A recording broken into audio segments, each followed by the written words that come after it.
So,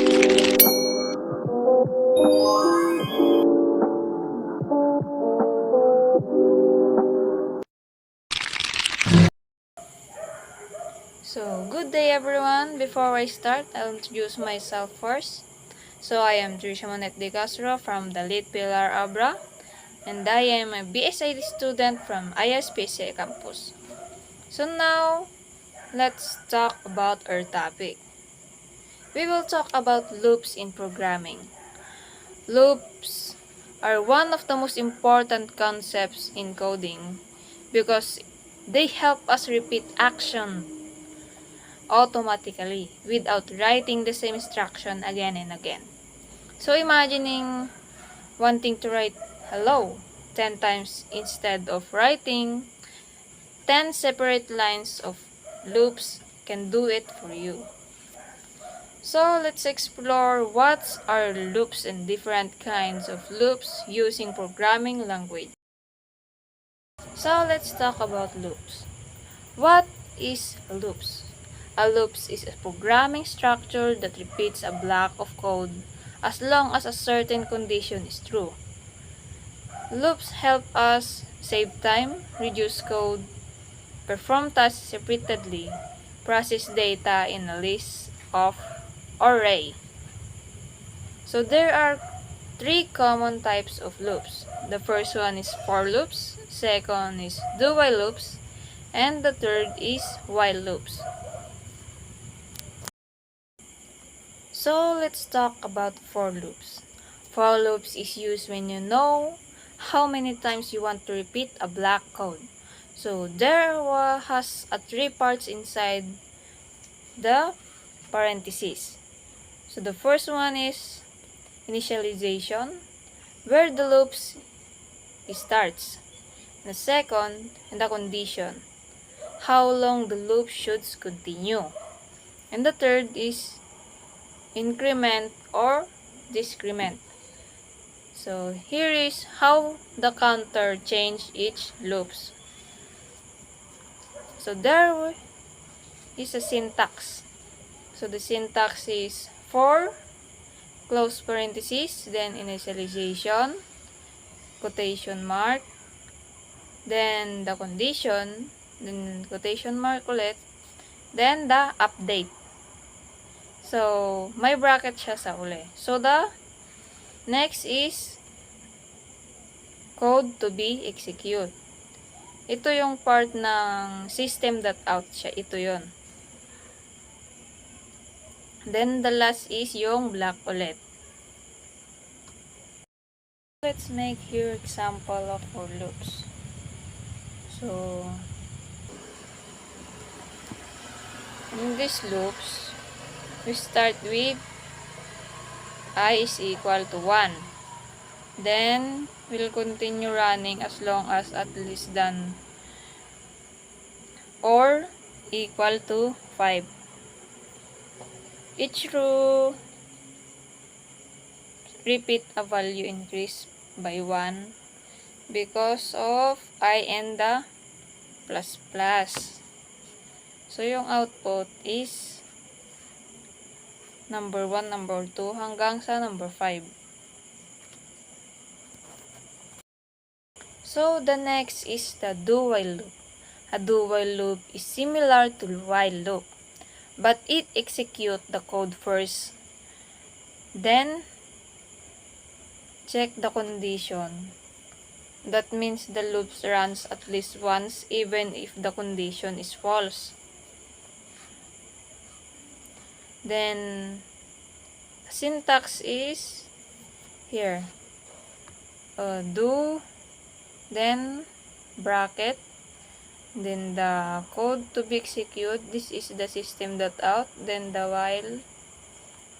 Yung while natin, may bracket sa unahan. Then, the condition. So, let's have an example of do while loop.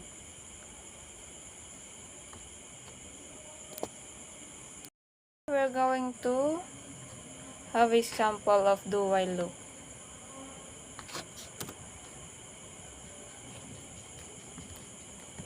So,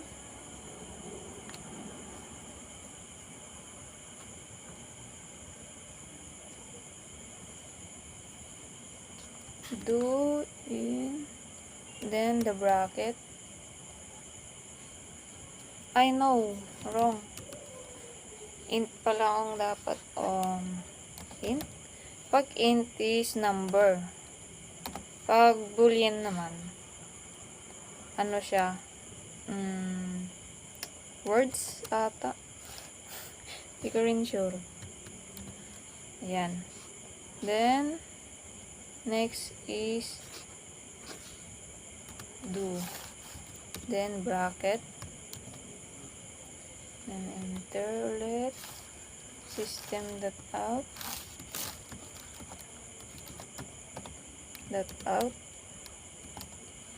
Dot print. Then, lalagay natin is value.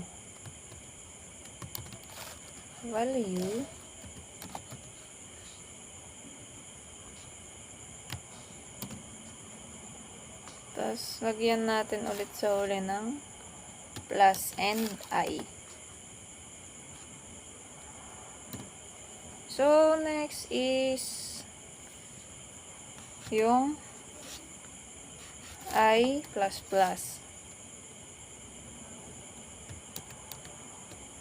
Then, quotation. Then, next, while, bracket, then, while, tapos, close parenthesis. Then, ilalagay mo kung ilan yung gagawin ng value.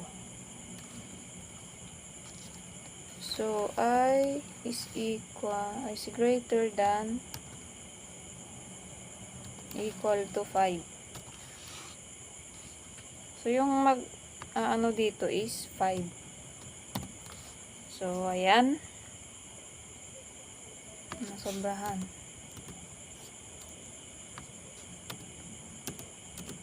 So, let me explain. The last loop natin is yung while loop. So a while loop is repeat blocks of code as long as its condition is true. Usually use it when we don't know how many times some things will happen. The syntax of while loop. So here, while and then the condition, then the code to be executed. Ito yung system.out. Nung sinasabi ko kanina. Then bracket. So let's have an example of while loop. So let's make an example of while loop. So while loop example. So int I is equal to 1. Then next is yung while. Then close parenthesis. Then I is greater than equal to 9.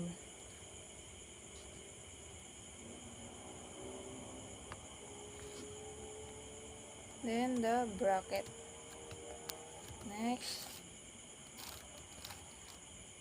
system.out.print.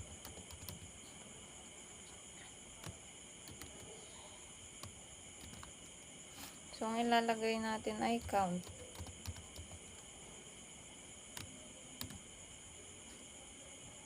Then, don't forget the plus I. So, thank you for watching. I hope this presentation helps you understand what our loops are and how they works and how to use them in a real programming problems. So, thank you for watching.